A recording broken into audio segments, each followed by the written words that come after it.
Hey there, it's Dan Heaton from the Tomorrow Society, and I'm here to talk about our latest trip to Silver Dollar City, the regional theme park near Branson, Missouri. We went in early June of this year, 2024, and you can see right now we are looking at the entrance area as we strolled in. I also did have a review of the park last year in March 2023, where I dug more into some of the history of the park and gave an overall look at it. This is going to be more specific about this trip, though I will talk about a wide range of the attractions.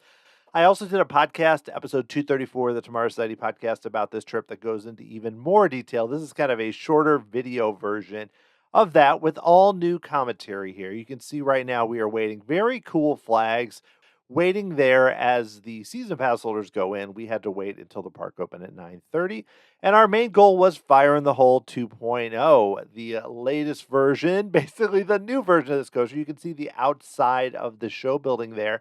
It opened in March of 2024 this year and has a lot of cool details, as you can see there with the pictures of the bald knobbers, the villains you are going to see inside this indoor coaster. If you're not familiar with it, it's kind of a mix of a dark ride with an indoor roller coaster. It has a few drops near the end, but only goes up to 26 miles an hour. And you can see there with the people in the load area, that's the ride vehicle. So it's a coaster ride, but it's super smooth. They worked with Rocky Mountain Construction to do the track and other elements of this coaster, which replaces the oldest coaster in the park, which was over 50 years old and had originally opened in 1972.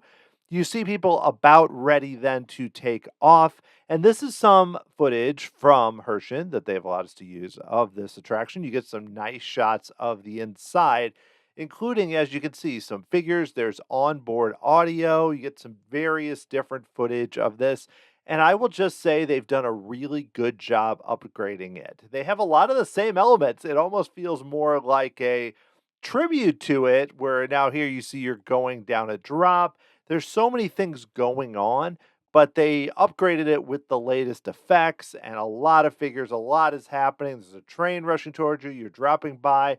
There's a lot leading up to the final drop where the fire in the hole is chanted, but they did a really good job paying tribute to the original attraction. It's so interesting. It's rare to have a coaster that's that long running. Think of Disney closed like Horizons and then replaced it with a new version of Horizons, completely different building, a different part of the park, and then added in some new effects. That's kind of what they did here, where it's an indoor thrill ride, which the park really needs, but they did so much more. We also, again, saw Time Traveler, which I had ridden last year. We rode it two more times, my daughter and I, and it's incredible. It's a mock ride spinning coaster. We're getting some shots here of the queue.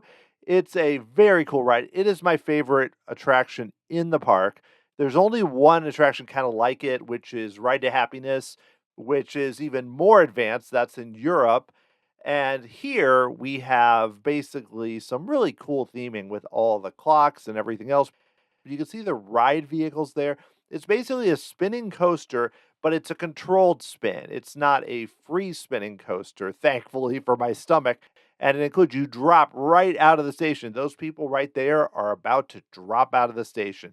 And here's another coaster that's a real gem of this park, which is PowderKeg, which starts with a really cool launch. We're kind of standing by where the launch would occur, but that is a coaster that is, to me, third best in the park behind Outlaw Run and Time Traveler. We rode it. This was the first time I've ridden it. It has only a 98-foot height, but actually has a 110-foot drop, and then includes a launch at the front and then a regular lift hill and a really cool show building. As you can see here, just the area is very impressive. And it's do not miss this one. It's kind of tucked back in the corner, so it's very easy to miss this coaster. But I would say, you may think some of the other coasters are the big draw, which they are. And then Silver City also, once again, we rode all the water rides, including this raft ride, Mystic River Falls. To me, my favorite raft ride anywhere. This is some of the area around it. But it's really well themed too, with a lot of great rapid. It's not just a one big drop. There's a ton going on. It also is just a really nice environment with all the trees around you. You don't feel like you're going through concrete. And then it has this big drop here, which biggest drop in the Western Hemisphere of a raft ride. And if you're facing backwards when you go down this hill, I'm sorry. I'm sorry for you. Look at that. You're going to get soaked. We actually weren't this time. We were facing forward, which was good. But I will ride this every time I go. I've ridden it when it was 60 degrees out. This time it was in the 80s, which definitely helped. And then there's also some nice entertainment throughout the park. This was a show going on right by Mystic River Falls. And if you are there, make sure you pay attention and don't stand in the rain zone because they do have a contraption here that will get you very wet. I wasn't paying attention and got very soaked. Here's American Plunge. This is the log flume. It has changed a lot over the years, not recently, but going back to when it was the Jim Owens float trip. But it's really just you ride through kind of a dark tunnel and not much happens. There's a few really basic sets and figures, and then you go down the drop. But I will tell you that the drop, we're kind of seeing the drop from the side from the queue at this point, but also nice area in the woods. But this drop is no joke. It's not as tall as Tiana's Bayou Adventure, but it's pretty close, and I think it's steeper. I haven't measured it, and you can see the Jim Owens reference there. And then another third water ride is the Tom and Huck's ride, which is a river blast. It's like a river battle ride where you can then shoot. And I got to tell you, I've ridden it even with no lines. All it takes is one person next to you shooting water on you, and you're toast. You're just done. I love these swings too. They are so pretty. And this ride packs a little more punch than you'll think, but it's kind of a nice mix between a kid's ride and adult's ride. No wind seeker here, but this is one you shouldn't miss. And finally, we're looking at the Flooded Mine. I actually released a full POV video of Flooded Mine earlier on the channel. This is just a little bit of it. It's one that probably could use a similar upgrade to Fire in the Hole, where they could, similar to what happened with Knott's Berry Farm, where they updated like their Timber Mountain log ride, and then also the raft ride, and then the train.